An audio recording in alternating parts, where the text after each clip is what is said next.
This program is a presentation of UCTV for educational and non-commercial use only. Check out our YouTube original channel, UCTV Prime, at youtube.com/UCTV Prime. Subscribe today to get new programs every week.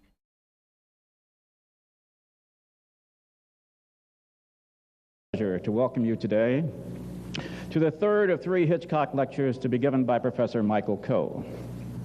The Hitchcock Endowment Fund was established in 1865 to recognize the highest levels of scholarly thought and achievement.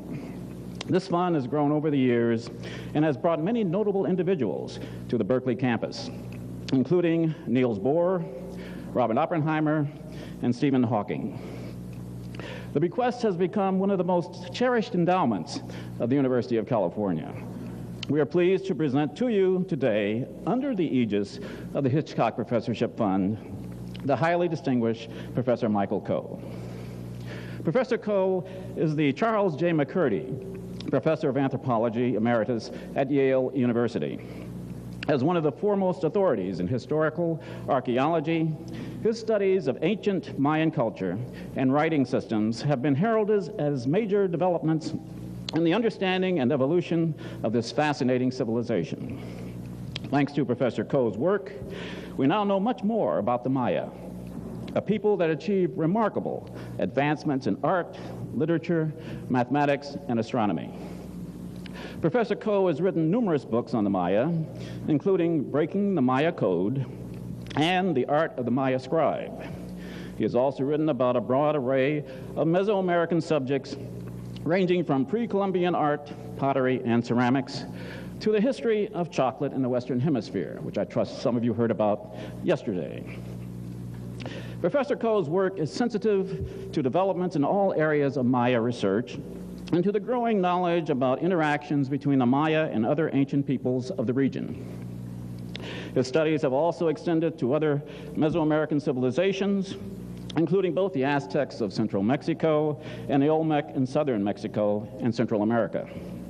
As a result of these efforts, his work has significantly contributed to the awareness of Mesoamerican history and has influenced our understanding of the evolution of ancient civilizations in general. In this lecture today, entitled Parallel Civilizations, Ancient Angkor and the Ancient Maya, Professor Coe discusses the evolution of yet another mysterious civilization from the other side of the world, the Angkor of ancient Cambodia. The Angkor, still an enigma and a matter of dispute among academics, was a remarkable civilization that housed a vast urban complex. Professor Coe believes that there are potential analogies to be drawn between the ancient Angkor and Mayan settlement patterns. In so holding, he hopes to illuminate the mysteries that enshroud this ancient and fascinating civilization. Without further delay, I am pleased to present to you Professor Michael Coe.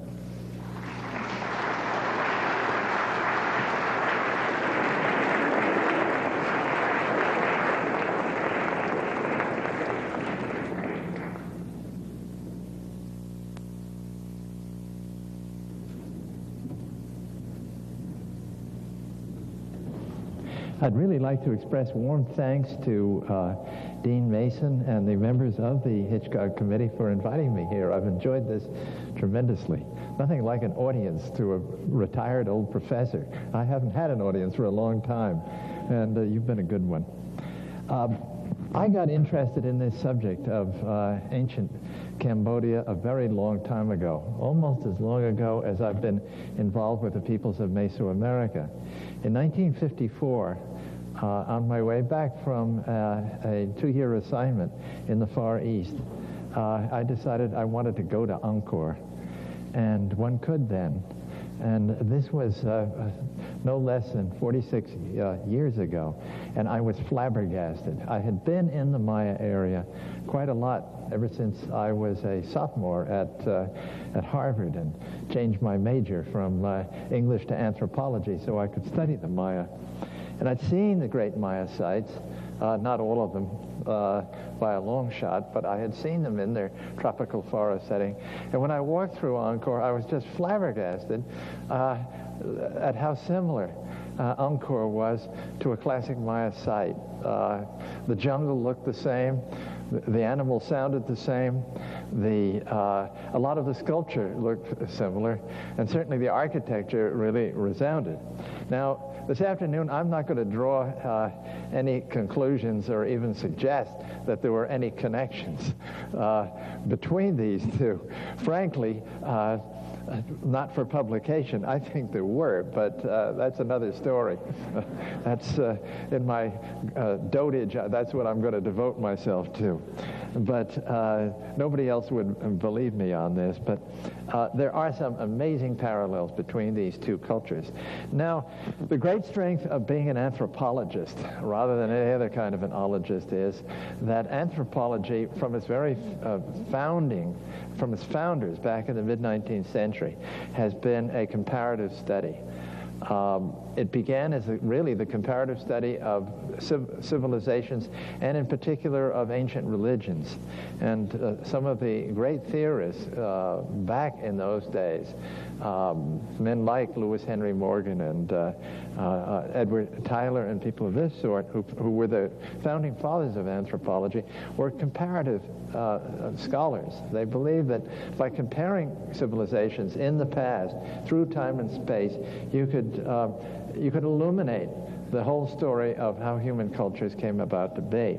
Now, this afternoon, I'm not going to draw any great conclusions by a long shot. There's some big questions that can be raised, perhaps without any good answers, and some little ones. I'm not a person who believes that all cultures can be reduced to one particular grand unified field theory. I don't think that works, and I don't think it has worked in the past, and it's led us down many false paths that ended up in a blank and turned out to be wrong. I'm a believer in multiple causations, but you'll see some interesting parallels when we get to them between these two cultures. Now, I've been back since the peace has returned to that really troubled land of Cambodia. I've been back 5 times, and I'll be there again next month. And each time I go, I learn something new. It's a place one can go to now, and I'm glad. I came very close to wanting, when I got back to Harvard, to dropping all this stuff about the Maya. I came back into graduate school as a graduate student to study, and I thought, well, the heck with the Maya. I think I'll do the ancient Khmer of Cambodia. This is really going to be the future. I'm so glad I did not, because of really the tragic history of that place. War-torn, massacres, genocide, every horrible thing that can ever happen to a people in a land has happened to these people. And I would have had no success whatsoever, so I stuck with the Maya and the other Mesoamericans. But now, in my old age, I'm coming back to an original love of mine, and I'm not sorry about it. So I think we'll start with the first slide. Now, for those of you who didn't hear me about the Maya, I just wanted to recapitulate some of what we know about the Maya civilization without spending any great time on it, so we can move across the ocean to Cambodia and to Angkor and the classic Khmer civilization.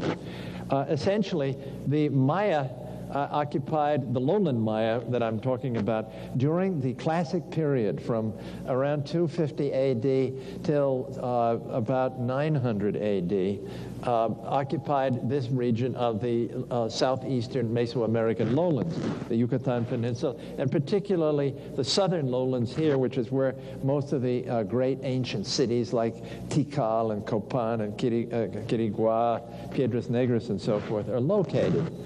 Sometime beginning about 800 AD, something went drastically wrong with these people and with this civilization. And center after center, city after city, failed to put up dated stone monuments. Evidence of widespread destruction and mass migration out from there. to other parts of Mesoamerica, particularly to northern Yucatan and apparently to the Guatemalan and Chiapas highlands down in here. This area was abandoned really pretty much for hundreds and hundreds, almost 800 years, reverted to the jungle. Something terrible happened there, and I'll come back to that at the end of this lecture when we talk about what happened to Angkor. So this is the environment in which this all took place. This is in northern Guatemala, actually taken from top one of the higher pyramids at Tikal, and it's a tropical monsoon forest here. That's the original vegetation of the Maya lowlands. However, we do know from pollen studies that have been made by the palynologists that in fact this forest is a regrowth, that the Maya had most of it cut down, as a matter of fact, towards the end of the classic period due to their agricultural practices. But essentially, before humans came into this is what this area looked like. It's a tropical forest civilization that arose there. Now, in that kind of environment, to make a living, of course, these people are maize, corn agriculturalists, maize, beans, squash, chili peppers, and a host of other domesticates, but essentially maize farmers. A form of cultivation called swidden or shifting cultivation is the rule and has been for hundreds and hundreds of years, and probably was largely so in the past during the classic period. Shifting cultivation. Where the farmer burns down a section of forest at the end of the dry season. He cuts it down, allows it to dry out at the end of the dry season, and then fires it. And in the ashes, plants the maize, so that all the nutriments that were in the trees are now in the soil. It's not at all a bad form of cultivation, except it's highly destructive to the forest, and this is one of the reasons why we believe most of it was cut down. Now, that's not the only form of cultivation that the classic Maya practiced. Within the last 20 years or so, we have come to know from aerial surveys and on-the-ground checking of this, and even through a certain amount of radar survey using side-looking airborne radar, that there is another form of cultivation which was highly intensive in the swampy, low-lying areas, which are very extensive in the Maya region. They cut what are basically ditches and canals, sort of the way the land of Holland was rescued, or the fens of eastern England, through drainage, leaving rectangular plots which are continuously wet, and using the mud from the ditches to basically fertilize these plots. And this is a highly intensive form of agriculture that was practiced in not really over the whole Maya area, but in certain important places. So they could probably support a lot more people than we gave them credit for, let's say 50 years ago, when we thought slash and burn cultivation was the only kind. There were very, very high populations, we know. I won't go into this here now, but there's excellent evidence from archaeological survey that the populations in the Maya area were tremendous. There were millions of people living in that area that by, let's say, 1000 AD probably had only a few thousand. That's, of course, one of the more famous classic Maya sites seen from the air, these great conglomerations of temple pyramids and palace structures here. Which are range-type buildings with corbel vaulting, in which the kings and queens and royal courts of the Maya lived and carried out their life. These are royal cities in every respect. At the bidding of the ruler, there was basically all life went on. He was a holy person. He was a divine king. And we will come to these divine kings when we come to Cambodia and Southeast Asia again. Many of these great Maya cities have been extremely well mapped.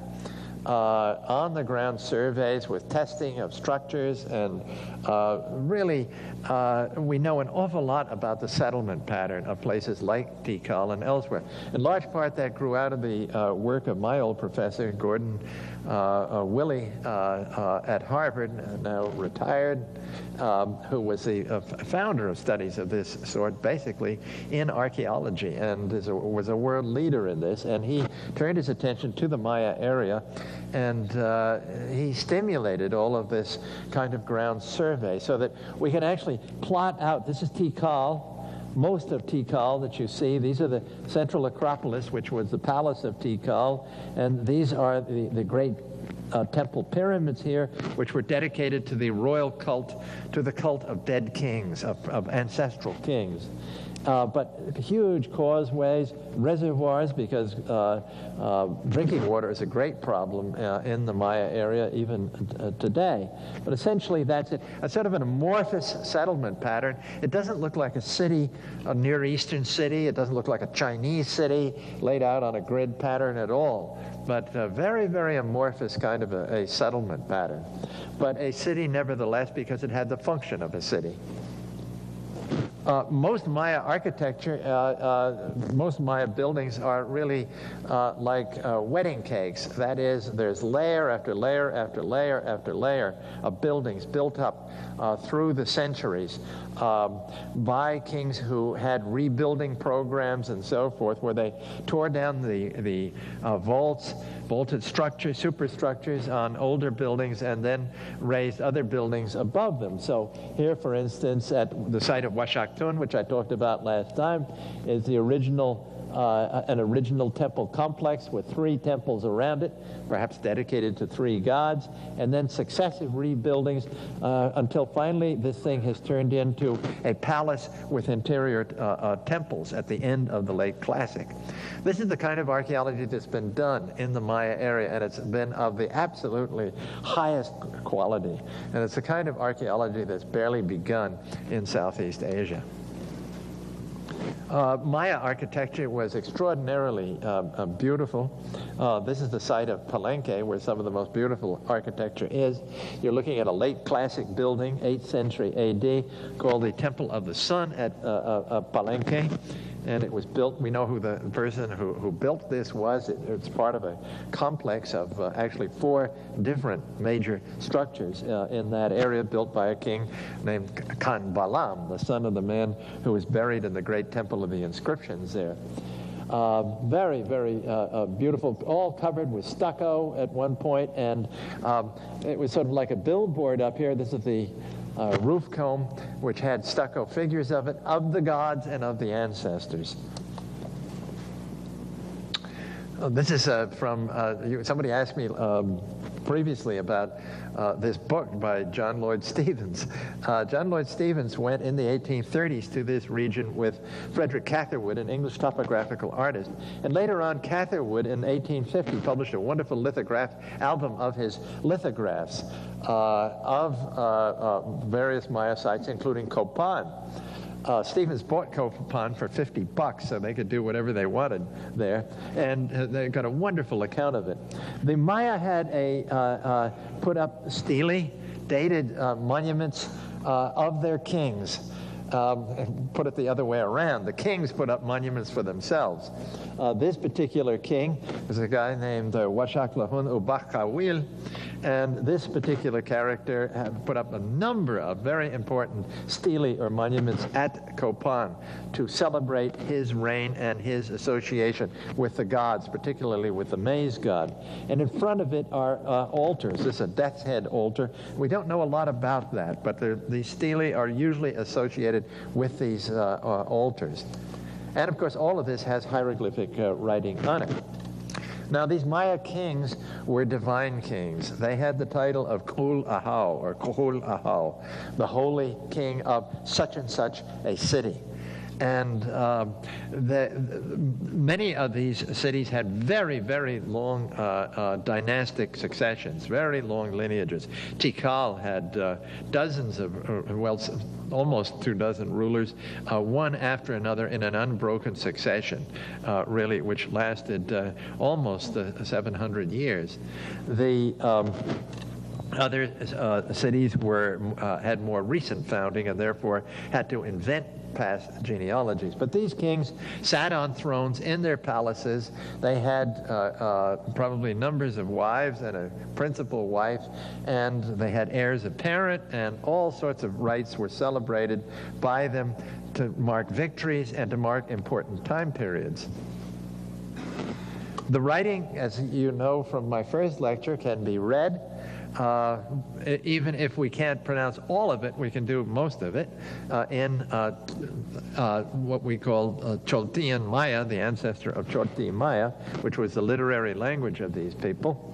And we can read this. This is a huge, this is a great slab from Palenque, very, very late in the history of Palenque, by a master calligrapher. And it's the dynastic history of the kings of Palenque.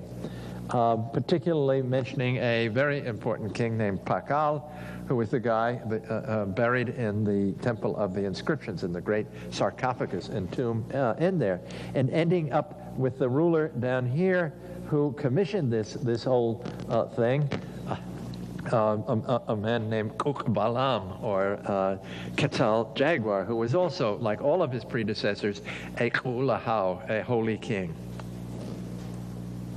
The Maya were tremendously warlike, except the people of Copan, who were relatively peaceful. There are hardly any war monuments there at all. But this is a wonderful mural, a watercolor copy of it, in a small building with 3 rooms at the site of Bonampak in the southern Maya lowlands. And here you have the king, a guy named Chan Muan, as war leader in his jaguar costume, and with all of his underlings and officers and his principal wife over here, and this is called the arraignment of the prisoners. The Maya, most of these Maya political kingdoms were at war at one time or another with other ones. And warfare was a tremendously important thing. Highly, highly warlike people, as you will see that the Khmer of Cambodia were and are. The political geography of the Maya area during the Classic is pretty darn well known now. Instead of an old empire, as earlier people had thought existed there, say with Tikal as its great capital, there never was an empire. There never was a unitary political system at any time in the Maya lowlands. This is the political geography of the southern Maya lowlands as we know it from their inscriptions, and particularly from the emblem glyphs that I talked about the first time. And you will see that the actual territory, these of course are idealistic polygons that the anthropologists have drawn, but the territory is never, that they controlled, is never very big, that they actually controlled. That were, say, this is the territory of the Tikal polity. In fact, the boundary between it and the next kingdom was never more than a day or two's walk or march from the capital city. So these are not very big. It's sort of a Balkan type situation. And this came as a great surprise to Mayans, how to account for this. And it marks them off from the civilization that we're going to be looking at shortly. So that's what it all looked like at the time of the, just before the whole thing collapsed in the 9th century AD. However, having said that, it's also true that they might have looked all equal there, but some of them were more equal than others. And in particular, these two cities, Kalak Mul here, that's its main sign of its emblem glyph, the snake city, and Tikal, this is anciently named Khan, or snake, and this is anciently, actually not Tikal, but Mutul we now know is the real name of Tikal. that these two cities hated each other. And they had a rivalry that went on for centuries, in which each one of them would try through diplomatic means and intermarriages and diplomatic visits and whatnot to somehow or another co-opt other cities and get them allied against their enemy. And this is a whole scheme that's come out recently of the political alliances and misalliances that took place during the classic period. We never could have done this 30 years ago, I mean 25 years ago. Now we can start talking about this kind of thing, now that we can read these inscriptions. The whole idea of warfare was not necessarily to get territory here, but rather, they never had that idea, but rather to get political hegemony over other people, to command tribute from states that were left alone, basically politically, but always had the threat of an army coming in.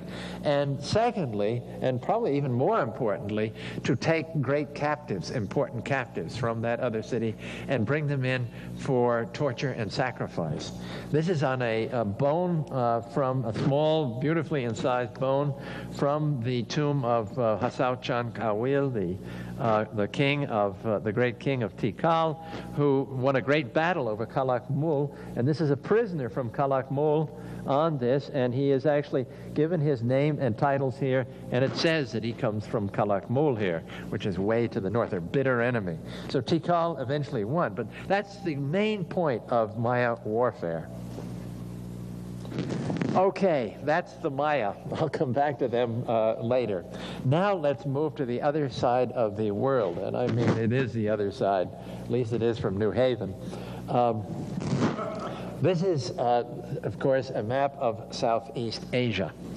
And I'm not going to go into any great detail about the geography here, but this is Southeast Asia here, with the great Mekong River coming down through here, one of the largest river systems in the world. And it comes down through these lowlands here, and that is the center of the Khmer Empire right there. The Khmer held that, including the Delta region, which is now in South Vietnam, and then all of this land north of the Dang Rek Mountains up here in the Korat Plateau in northeastern Thailand, plus a whole lot more. That's the area that we're going to be looking at. The prehistory of this place, at least of Cambodia, is not well known, although the archaeology of Thailand, northeastern Thailand in particular, has been much better worked out than in this area here than in Cambodia proper. But about the beginning of the Christian era and in the first centuries of it, there were very important trade contacts between India and Southeast Asia. And contacts that also included Chinese goods coming in here, goods from India, and even goods coming from the Mediterranean, crossing the Malay Peninsula into entrepôts, trading posts in the coast of Southeast Asia or near the coast. The net result of this was that in this region of Southeast Asia, southern Vietnam, the Delta region, Cambodia today, Thailand, the Malay Peninsula, there were a series of chiefdoms, of local chiefs who were probably clan leaders or leaders of perhaps patrilineal clans, people who spoke an ancestral form of Khmer or an ancestral form of Cham, which is a Malayo-Polynesian language, and who had been taken as their model for how to put a polity together, India. This area became Indianized at this point. And there was a long time when, because of all of the obvious presence of Indian ideas here, that Indian patriots claimed that this was actually Greater India, but it was no such thing. These people were emulating the great civilization of India and taking the whole idea of the God King and of the exemplary center of the hero king, like Rama in the Ramayana, as the model to put together something more complex than a mere chiefdom. And you have during these centuries leading up to about 800 AD, you have the crystallization of some of these chiefdoms into real states built on Indian lines. This is not to say that Indians came en masse by a long shot. Perhaps gurus came at this point, wandering monks and priests and holy men. But many of these people who were gurus were probably Khmer who had gone to India to learn these things and come back. So it's no simple takeover. And why India rather than China? Because the Chinese model of contact is takeover. The Chinese imposed upon northern Vietnam, for instance, their way, their bureaucracy, their people, and their tribute system, so that you were beholden to the Chinese emperor, wherever he happened to be. This did not take place in the rest of Southeast Asia, and they kept the Chinese at arm's length except to trade. So you have these crystallizing kingdoms. There are Chinese reports about these kingdoms. They talk about first a kingdom called Funan down here in the Delta region and along this part of Cambodia. And then later they talk about a really important region called Jenla up here in what's northeastern Cambodia and neighboring Vietnam. And these are crystallizing kingdoms. There's actually architecture to go with this. These are becoming urban centers with heavy trading going on and all sorts of rare materials between India, China, and Southeast Asia. Incidentally, from down here in a site called Oc Eo, that in the Delta region that the French dug before the Vietnam War, they actually found Roman coinage coming all the way from Italy there. So these were really trading entrepôts. Now I'd like to say something about the geography here, because I've described to you the geography of the tropical lowlands of Southeast Asia, of southeastern Mesoamerica. Southeast Asia is very similar. Except you've got to talk here about the Great River System. It's a monsoon climate, heavy tropical forest originally over much of it. But the Mekong River is what really makes this whole area. During there are two strongly marked seasons, a rainy season, the so-called monsoon season, and a dry season, and they're exactly the same as the rainy and dry seasons in the Maya area, come at the same time. Rainy in our summer, and especially in the fall, and dry from winter time on until the end of May, when the rains come again. During the rainy season, in the summertime, the Mekong is nourished by the melting snows of Tibet, where it begins. And what happens is that this river coming down here, this great river, comes through all the mouths of the delta, and like a bad sewer system, it backs up. It cannot handle all of that water, and it backs up, the rivers back up into this lake, the Great Lake, or the Tonle Sap in Cambodia, which is the largest lake in Southeast Asia. And this lake expands to 4 times its dry season size. At that point, fish come in to breed in this region. And the Tonle Sap has the greatest density of fish in the world. It's an incredible source of protein to the people of Cambodia. So if you look at that environment, this is Angkor. It looks like the Maya area. It's a monsoon forest, a high tropical forest. However, this was and is today largely cut down. Some of it's left because it's an important source of various raw materials and things that people need. But mostly it's gone because these people are rice agriculturalists. It's been left here in the great national park that the government has at Angkor. You can actually see a ruin there peeking through the trees. It does look like the Maya. It looks like Tikal. This is a map of the Tonle Sap itself, and you can see how Angkor is placed here. This is where you fly into Angkor here. You stay at Siem Reap, and this is where Angkor is itself. It says Angkor Wat here. Let's say Angkor. Angkor means city. It's the Cambodian version of Negara, the Sanskrit word Negara for city, and it includes Angkor Wat, as you will see later on. But it's strategically located here because during the dry season, when the waters recede in the Tonle Sap, it's flooded, a very large area here. They plant in the mud that's left by the receding waters. They plant their rice, and it's a breadbasket. It's like the Nile. It's an incredibly rich area because most of the land in Cambodia is not that good away from the Tonle Sap or away from the river systems. But here it's incredibly good, and because of the protein here in the Tonle Sap, the Great Lake, and because of the receding agriculture, rice agriculture, receding water as rice agriculture rather, Angkor is where it had to be.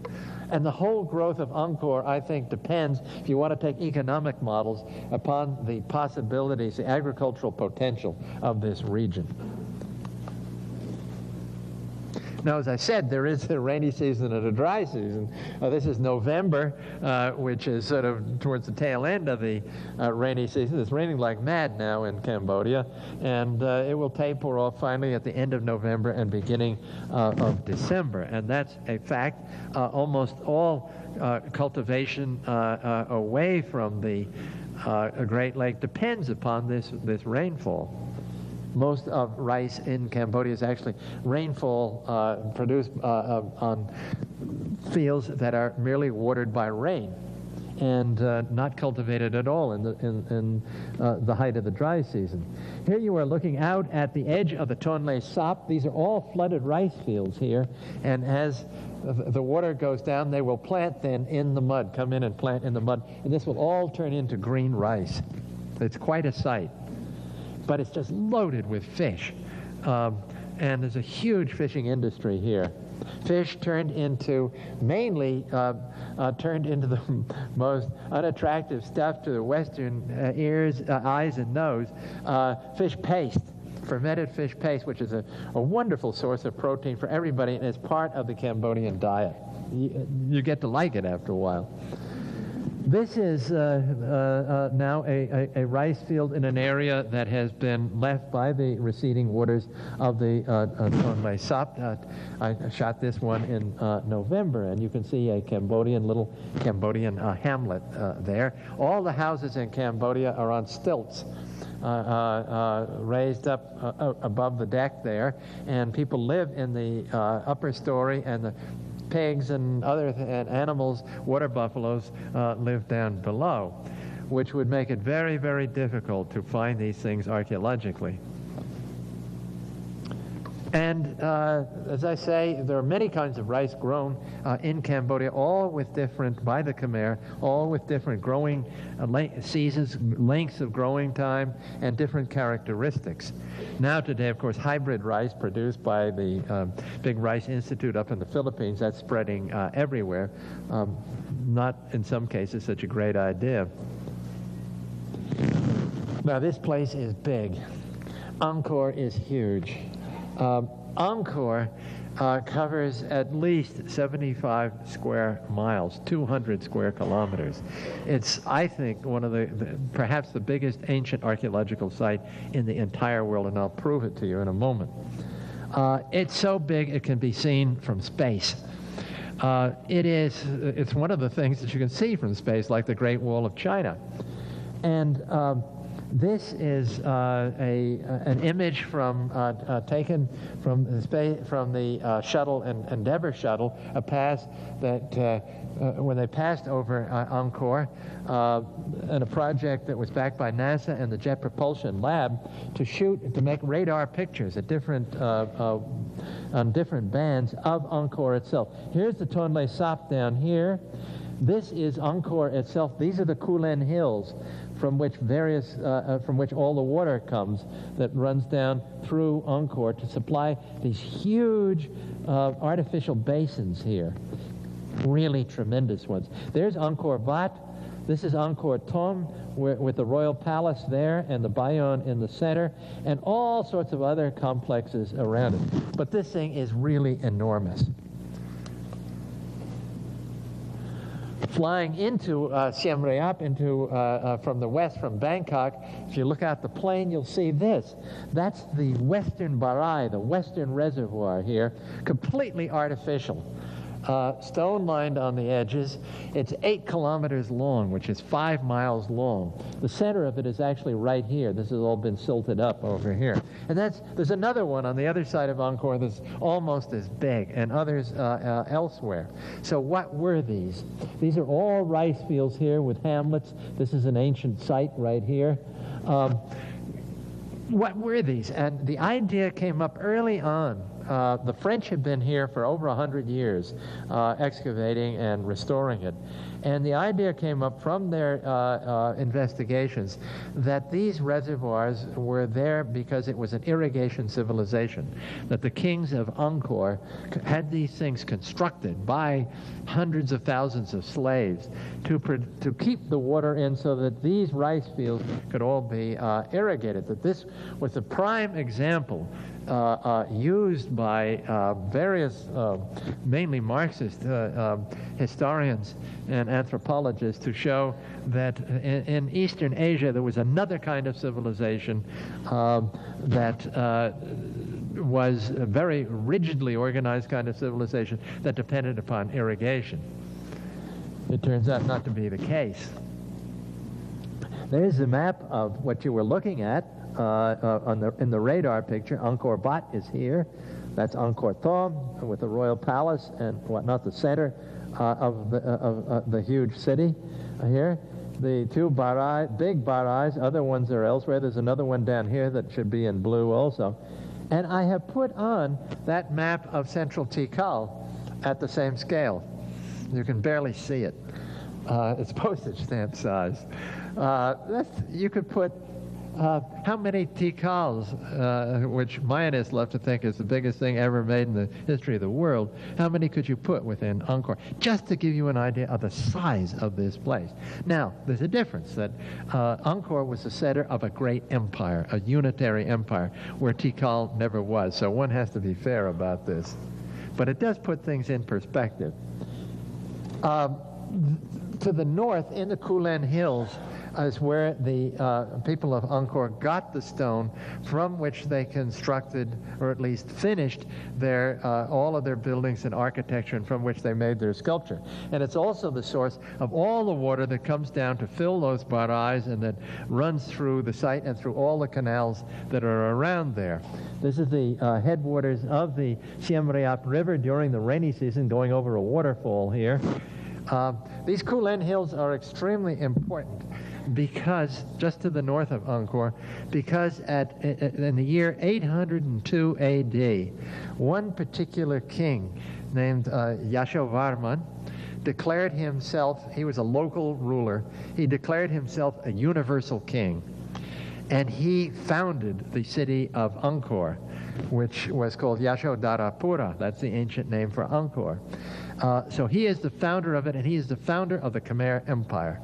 And it becomes, then you enter really something equivalent to the classic Maya period at this point. But in 802. I said that the models on which they drew were India, 100% from India. And the Indian model for building architecture, for building a royal center and a royal temple, and these were royal temples. Everything you see at Angkor, all the great structures, are royal temples.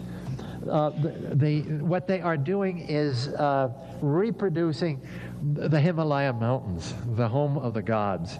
When they make these are temple mountains. And ideally, there's a central mountain with 5 other ones around it. This is a mandala. These are definitely mandalas of Indian origin. And you are reproducing here Mount Meru, the great mountain of the gods, where all the gods and spirits live in the Himalayas, according to Hindu mythology. And around it, you construct a moat. And the moat represents the sea that surrounds Mount Meru. Even though it's a square moat and all the rest of it, that's what it is. Conceptually, it's that. So, in making this into each one of these temples, each king, successive king, made his royal temple here, or in temples to his ancestors. He is aligning himself with the gods in Mount Meru. And the gods are the Hindu gods. Shiva, the most important of all, the god of destruction, but also a great creator god, and the god of the royal family and the royal house, and of the king himself, as seen in the form of a lingam, which is a stone phallus, which represents the Godhead and the king at the same time. Vishnu, another very important god, the preserver, and Brahma, the creator. These are the three gods of the Hindu Trinity. There in one of the temples is a lingam sitting in the female yoni here.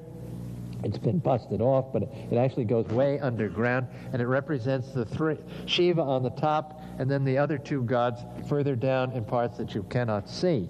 And these are the gods themselves. This is the divine part. This is the holiest part of each temple, is the lingam here, which each successive king dedicated. These are royal foundations. Now, where's that?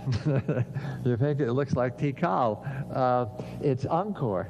I practically fell over when I saw this for the first time in 1954.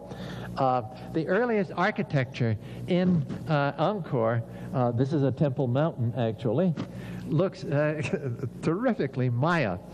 And I really don't think there's any connection because the dates are wrong. Remember, this can't be any earlier and isn't any earlier. It actually dates to the 10th, early in the 10th century A.D. The Maya area is over by that time. The Maya were making this kind of thing long before the Cambodians were. So if there was any influence, it went the other way. Mayas paddled their canoes across the Pacific and brought it to the other side. But it's remarkably similar. Each one of these temples has inscriptions in it. The inscriptions are generally on the sides, on the jambs of the buildings, of the doorways, when you get to the temple on the top where the lingam is kept. And what do they say? Some of them are in Sanskrit, and some of them are in Khmer. The Sanskrit ones are of interest to the history of religion because they're entirely religious. They describe the dedication of the temple to a particular god and describe the holy ancestry of that particular king and so forth. And they're poetry. They're actual Sanskrit poems, very beautiful ones, in writing that's eventually derived from India, but it's typically Khmer writing, but writing in Sanskrit. The Khmer ones are much more interesting to archaeologists because they give you some economic data. They tell you that each one of these temples had so many villages attached to it that had to produce, through corvée labor and tribute and temple work, had to produce so much each year at certain times. And some of these temples had, and temple complexes had thousands of villages attached to it, with thousands and thousands and thousands of people who are called knum, which some people translate as slaves, but nobody's quite sure what. Probably the majority of the people in the landscape of the villagers in Cambodia were attached to one or another of these temples in Angkor and all the other provincial sites. We know from the inscriptions, which don't tell us really a great deal, that there were as much as 90 provincial capitals in the Angkor Empire, and each one of them filled with temples that had its own villages. I suspect the Maya were organized the same way, and yet, unfortunately, Maya inscriptions don't tell us this kind of a thing. They tell us other things. In fact, there's much more history, actually, in Maya inscriptions than there are in Khmer ones. Now, everybody thinks it's Angkor Wat. Well, this is Angkor Wat. It's only part of Angkor, but really incredibly beautiful. It's the largest religious structure in the entire world, and was built in the first part of the 12th century by a great and important king. As some people think, his funerary temple. His ashes were eventually going to be deposited in a deposit underneath or around or by the lingam that would be here. But it's not dedicated to Shiva, which most temples are, but rather to Vishnu, because the main entrance actually faces west here. You come in from the west here. It's again a temple mountain, a quincunx with 4 towers around a central one. And some of the most beautiful sculpture in the world occurs there. Here is a map of it with an enlargement of some of the galleries, the great moat around it. Huge, huge moat. I mean, really, everything's big. This is coming in from the west. And then galleries that are absolutely covered with bas-reliefs. These are the largest and longest continuous bas-reliefs in the entire world. All over Angkor Wat are these wonderful images of apsaras, who are divine beings, lovely, lovely women, who were created during the churning of the Milky Sea and the first moment of creation. And they live in the Cambodian heaven, but they represent, obviously, the thousands of probably palace attendants and dancers that were at the beckoning of the king and his court. This is one of the corridors of in Angkor Wat, the galleries, and these are all covered here, this surface, completely with bas-reliefs, extraordinarily and complex and beautiful bas-reliefs. One of them shows the king, Suryavarman II, seated on his palanquin here, surrounded by his court officers with umbrellas and fans and fly whisks and so forth. And here is what he looked like. There are military processions with his war elephants and all of his officers and army. And then there's a whole lot of Hindu mythology told in other reliefs. But this man was a divine king. He was, some people think, a god king. He represented the god on earth. In this case, Vishnu. Usually the king was the avatar, the earthly representative of Shiva, the main god of the royal pantheon. Well, to get back to the map, you have been looking at Angkor Wat here, but the largest complex here is not Angkor Wat, but rather Angkor Thom. It's so big, I mean, you stand at one of these entrances and look across up this road to the center of it, and it's all the way to the horizon, and then you realize there's another part that keeps on going all the way over there. A map like this can't even give you an idea of the scale of this. This is just part of the moat around Angkor Thom. In Angkor Thom, the king who was responsible for a lot of the architecture that you see was a man named Jayavarman VII. Unlike his ancestors, he was a devout Buddhist, but a Buddhist of the Mahayana sect, which was much more complex and much more, much less austere than Hinayana Buddhism, which comes in much, much later, and therefore incorporated the Hindu gods into their mythologies and everything else. All around Angkor Thom, and especially at the gates and in the center of it, the Bayon is a face of what people think is Lokeshvara, the Buddha of the future. However, it's the portrait, most people think, of Jayavarman VII himself.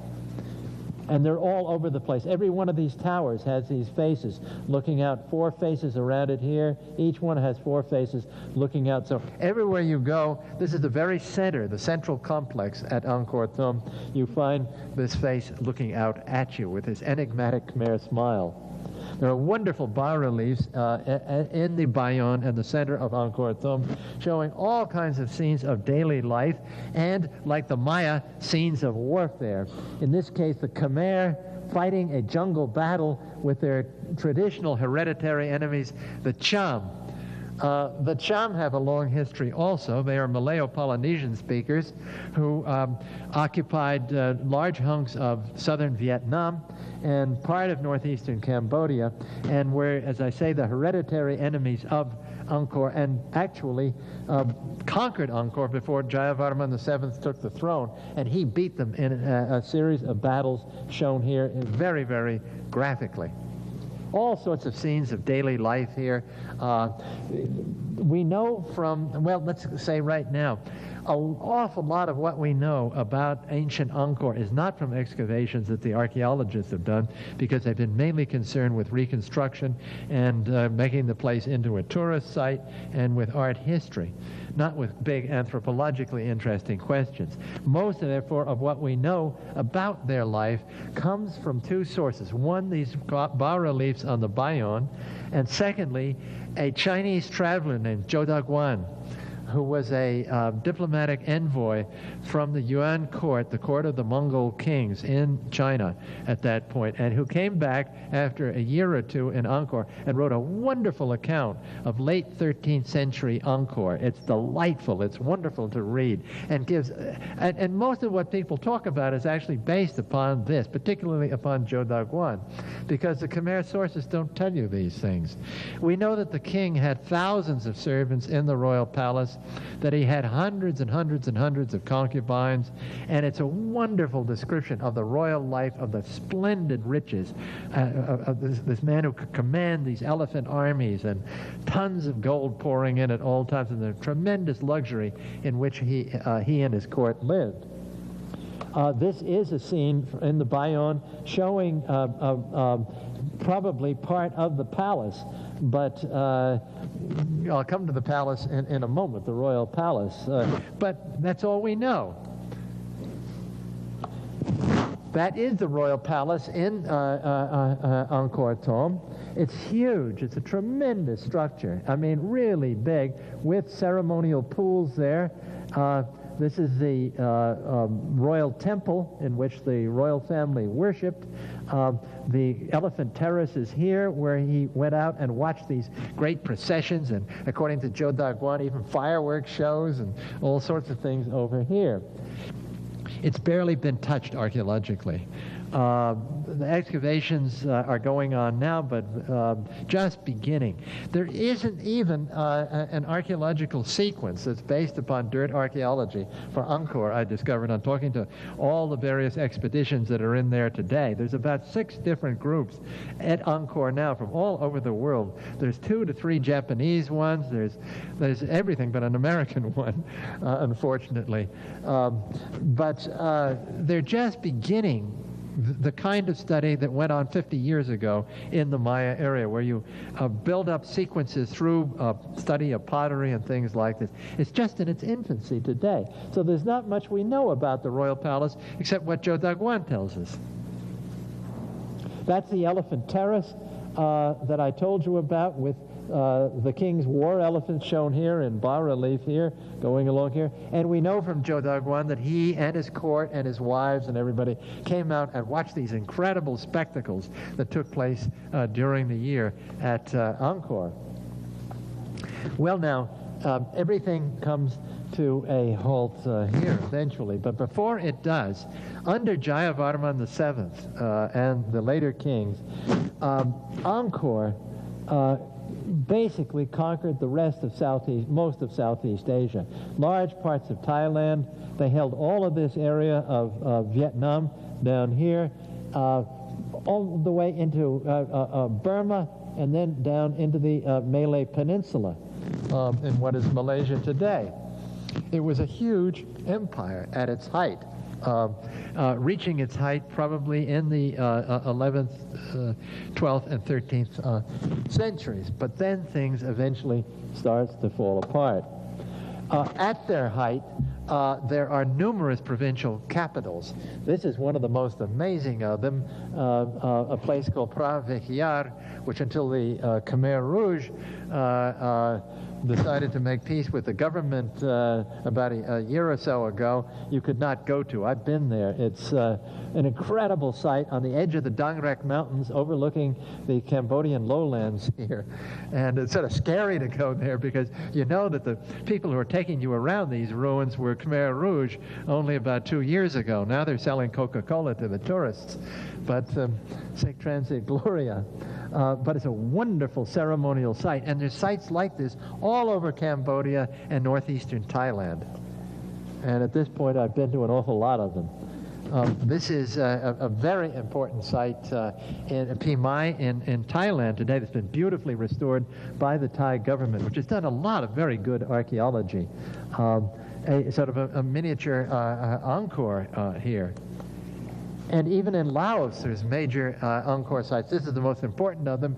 Wat Phu, which is above the western bank of the Mekong River in Laos, one of the palace structures here. It hasn't been reconstructed at all, but it's a very beautiful site and a very ancient one. The problem in studying Angkor is, and all the theories about Angkor, is that there's no, until recently, there's been no really good map of Angkor. That's the equivalent to the maps that I've shown you of classic Maya sites. They've never done the on-the-ground survey that should be done. Except recently, the Japanese International Cooperation Association, or JICA, has made some really good maps that are almost impossible to get. I'm still trying. I photographed these things surreptitiously the last time I was in Angkor. You're looking at the photograph of part of it. Wonderful maps, topographic maps using aerial survey, photogrammetry of Angkor. And it's really important to do this. This is Angkor Thom. The royal palace is up here. This is where the Bayonne was. This is Angkor Wat. This is the western Barai, the eastern Barai up here, and so forth. This covers a big hunk of Angkor, just this map here in 3 or 4 colors. And very, very detailed. It's got elevations here. And what's come out of this are 2 things. First of all, it turns out that it's impossible that these barais, these great reservoirs, ever could have irrigated the fields that past investigators like Bernard-Philippe Grolier claimed it did. He claimed that this was a great irrigation civilization city.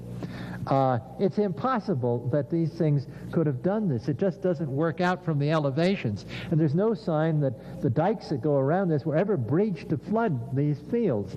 In fact, we know that from very good studies that geographers have carried out here recently, well, not as thorough as they might be, but they've started it, that basically these fields are not irrigated, but rather they've got some flood retention devices and to hold the water back so that it doesn't all run out as the dry season goes on. There's a lot of water coming down from the Kulen Hills to the north into here to fill these reservoirs. So what are the reservoirs there for? The reservoirs are there for ideological reasons, because the Hindu religion that they followed demands reflecting pools, demands these sacred oceans around and near their holy sites. This thing was built for totally uneconomic reasons, has nothing to do with the famous economic substructure that's supposed to be underneath everything, but has to do with the ideology of kingship and the idea that's behind Hindu religious iconography. So you have to have these moats and these huge reflecting pools here. They have no practical use whatsoever. And in fact, this western Barai, before the Cambodian wars began, and recent ones, the U.S. government and the French government tried to reconstruct this thing and put in a system that was supposed to irrigate all the fields down in this area here, and it doesn't work. No Cambodian in his right mind, no farmer ever could grow rice from this thing. And it doesn't work. So the idea that this was an irrigation civilization is now pretty much kaput.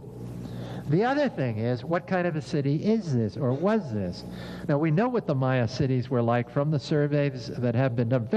Lots of excavation done in hamlets, outlying sites, little village groups. Every kind of place has been surveyed in the Maya area. Here, nothing's been done. Absolutely zero. But on the basis of this map, and if you look at the aerial photographs, whole areas of this are in ancient rice fields. You can see the bunds or the dikes around these old rice fields that are all laid out on a grid pattern here. If this were a city, in our sense, why is it that you have huge areas in this that were growing rice? It's as though, Central Park was turned into a Kansas farm. It doesn't honestly make any sense to me.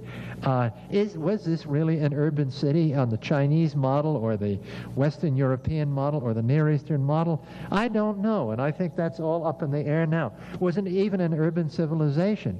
Or are these holy cities with the bureaucrats and the royal family and all the traders and everybody around them, but not really a city in the sense that we know it? We don't know at this point.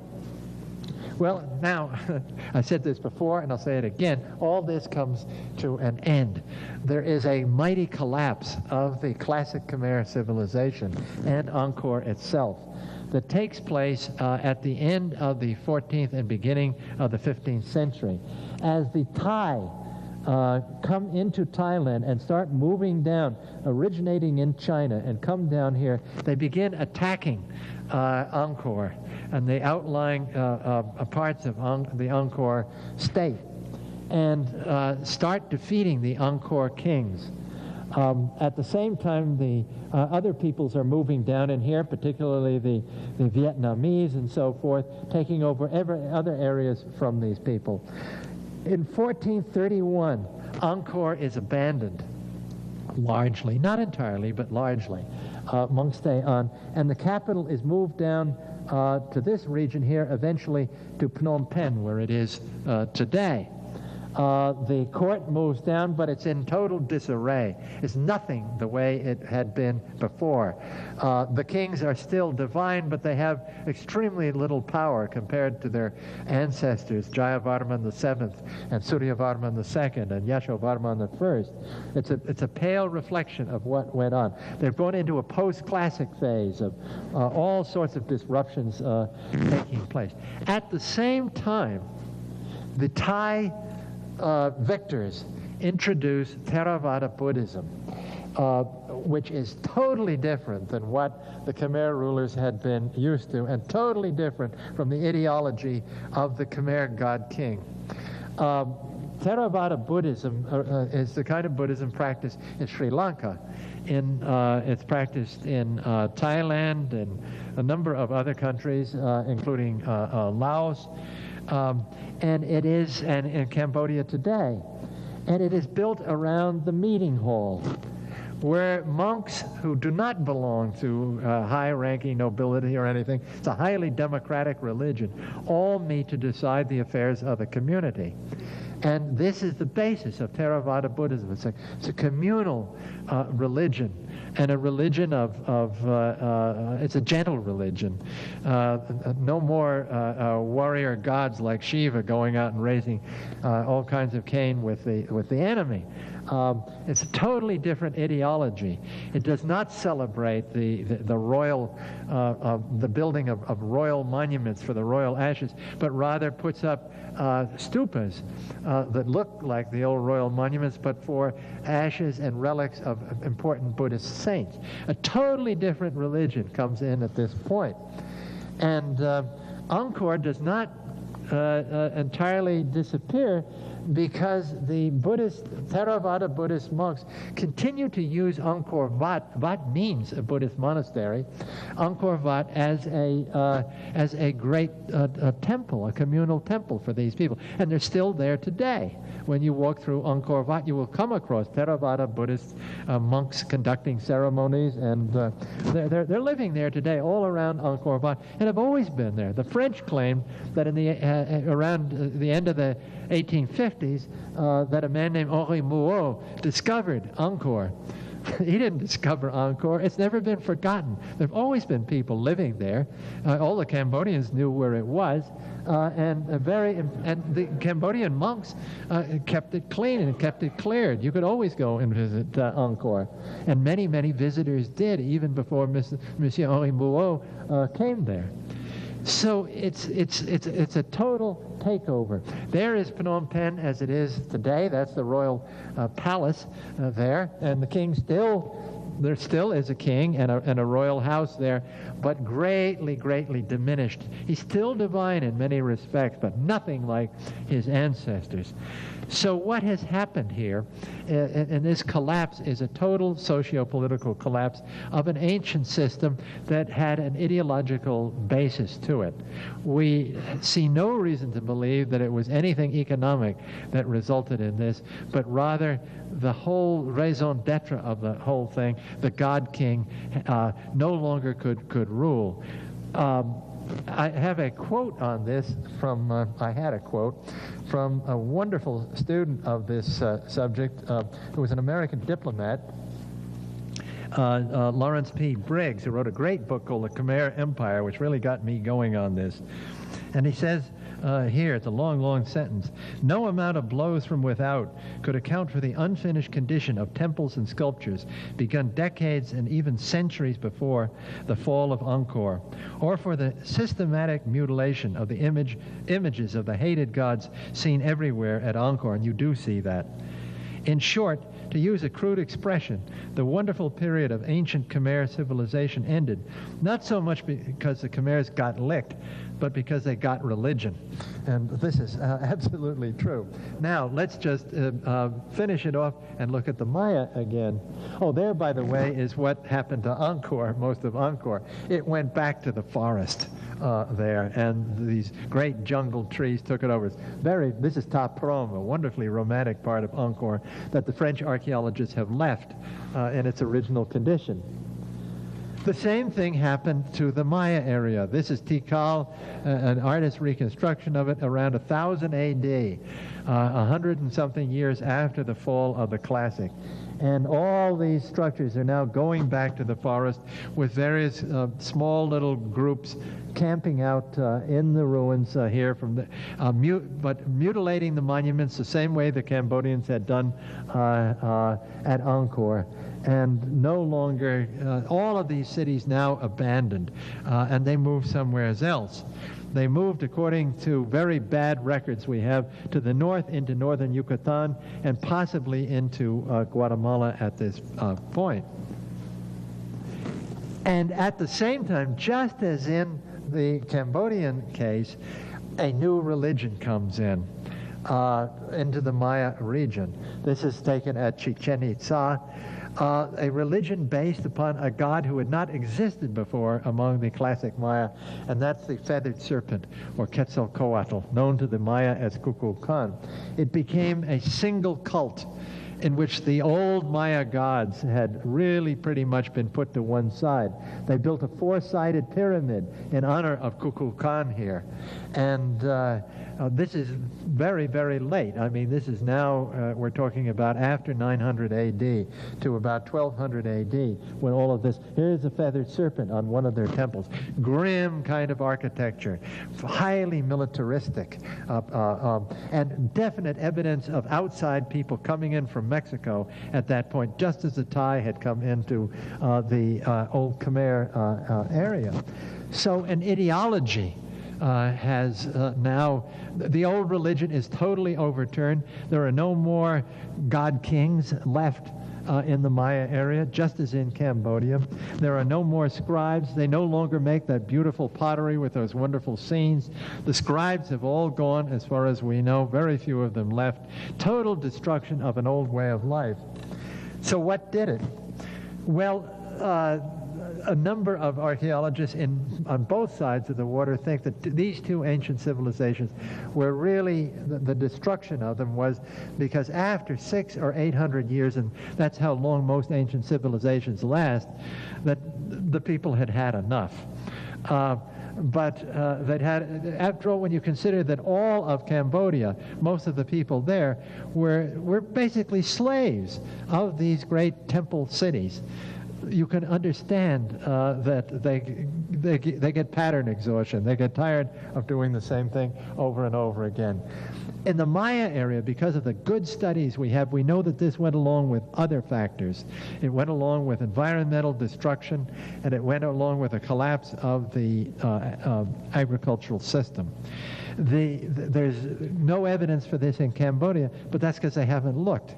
As I say, Cambodian archaeology is 50 years behind that of the Maya, and someday we'll know this kind of thing. So that's the story that's told by these two civilizations. They run in parallel, except slightly askew as far as time goes, but there's so many things that can be learned and thought about, and new ideas come up by comparing these two civilizations. Whether they were connected or not, we don't know ever. I don't think they actually were, but they have lessons to give to each other that I think we'll all want to learn from someday. Thank you.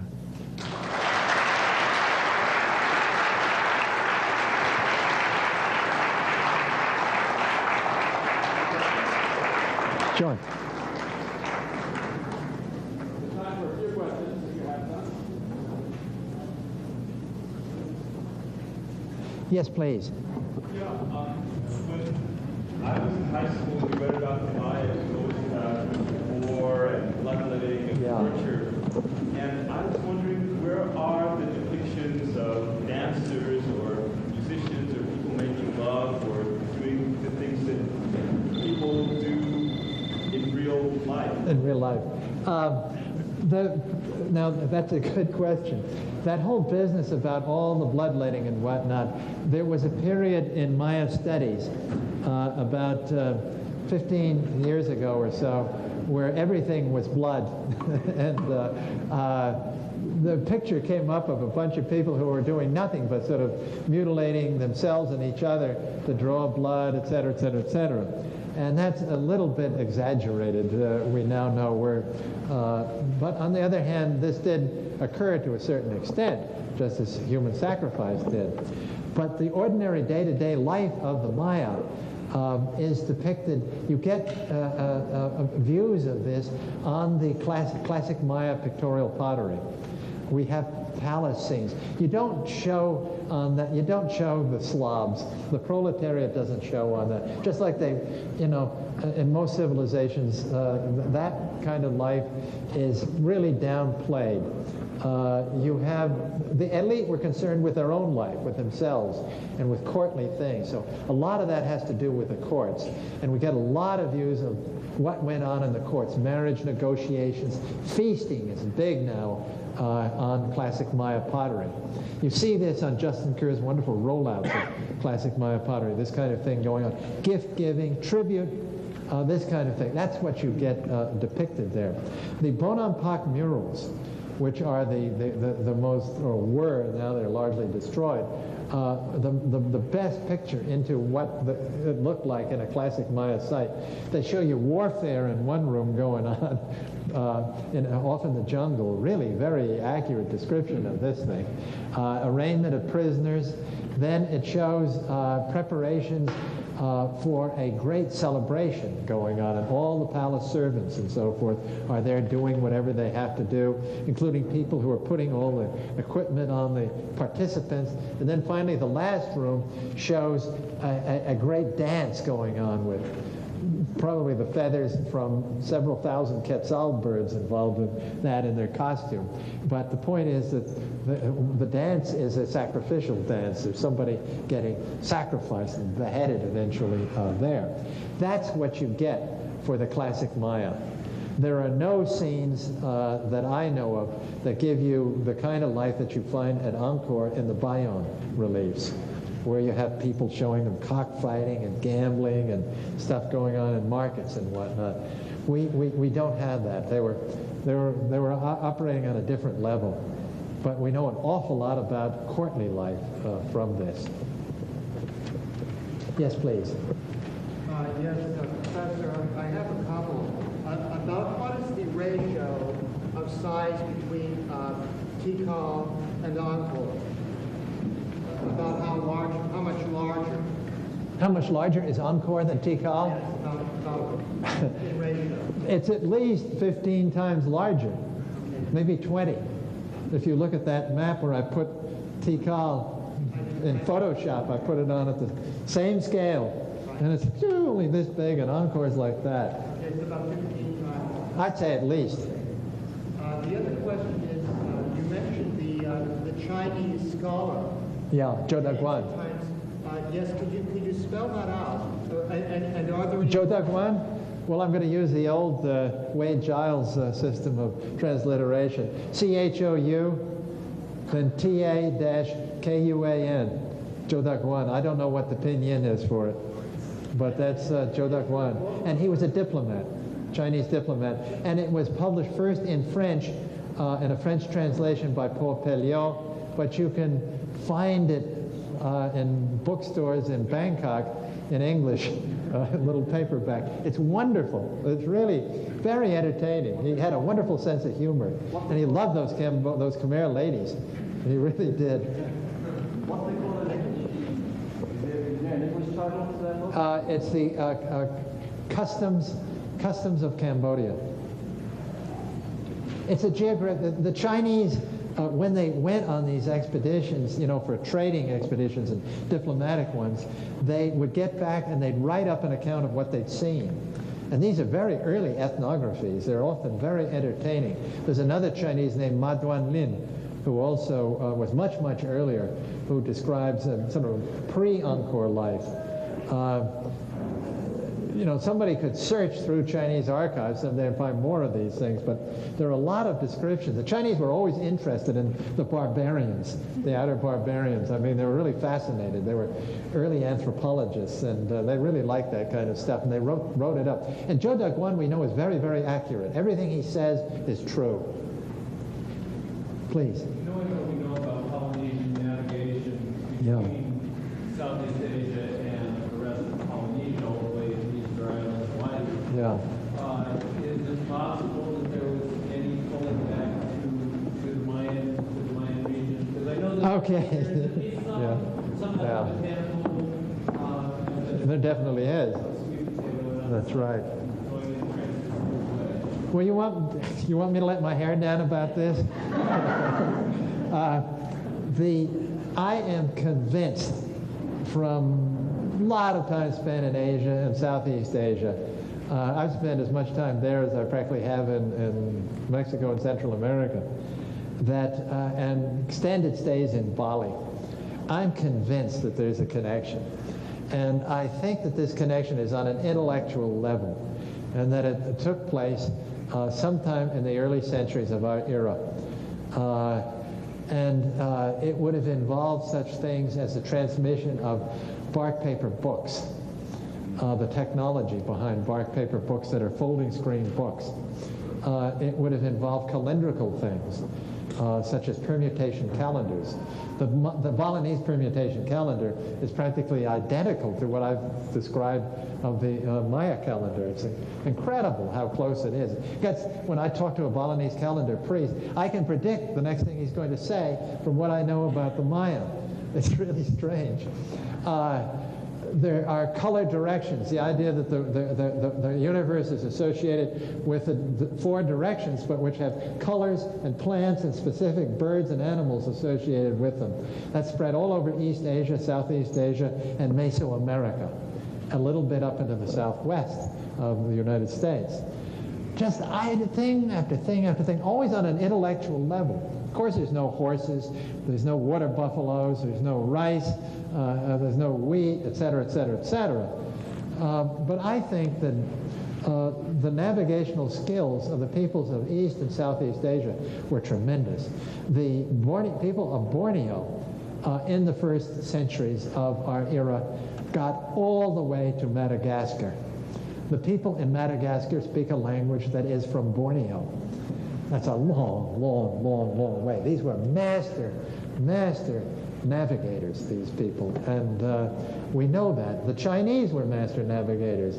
The Southeast Asians were, if you go to Borobudur and look at the great boats that are in Borobudur and Java, there, these huge outrigger boats that are as big as European boats of the day. I think they could make it easily across and back. So I think there was contact. I really do. But nobody's ever found the smoking gun. That is, if you could find a, let's say, a wonderful Buddha statue or a Shiva in an early tomb in the Maya area, that would be a... You want to watch out, though. There's a lot of jokers around who like to salt excavations and drop something in surreptitiously. I used to carry pieces of Roman glass around with me to excavations, hoping to be able to drop them in. But I really do think someday, I think there really is. I mean, the eclipse calendar of the Han Chinese, which I talked about last time, or 2 times ago, of Han Dynasty China, is identical to the eclipse calendar that's in the Maya Dresden Codex that the Maya had. There are many ways, there's a number of ways to skin that cat, and it happened to be that the Maya and the Chinese did it alike, as Sir Joseph Needham, who once was up here lecturing in the same series, pointed out. Yes, please. A Maitreya in Palenque.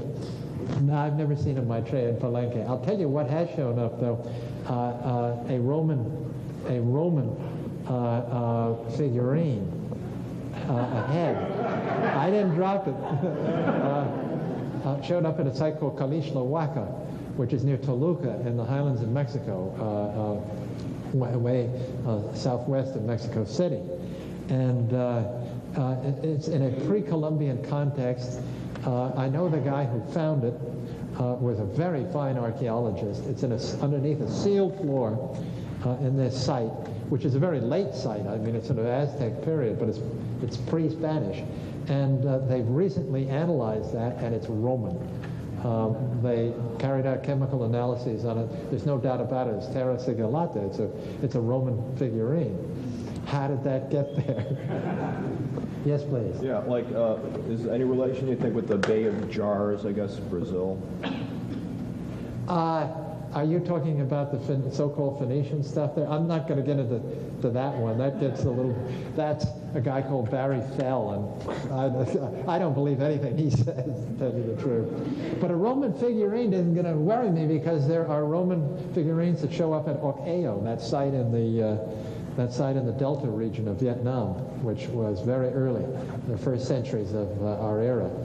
So who knows? I keep my mind open about this, I really do. But when it comes to the big question, is all of Maya civilization or all of New World civilization transplanted from the Old World? The answer is no. Most of it is basically native. Yes, please. The question of the use of the term warfare. Yeah. I'd like to discuss that for a moment. The warfare that's depicted on the Bonhomme mural Right. could very easily be a raiding party of 20 individuals. Well, that's exactly what Eric Thompson said in the initial comments that he made on that mural. Tony captured the third king from Bonhomme. Yeah.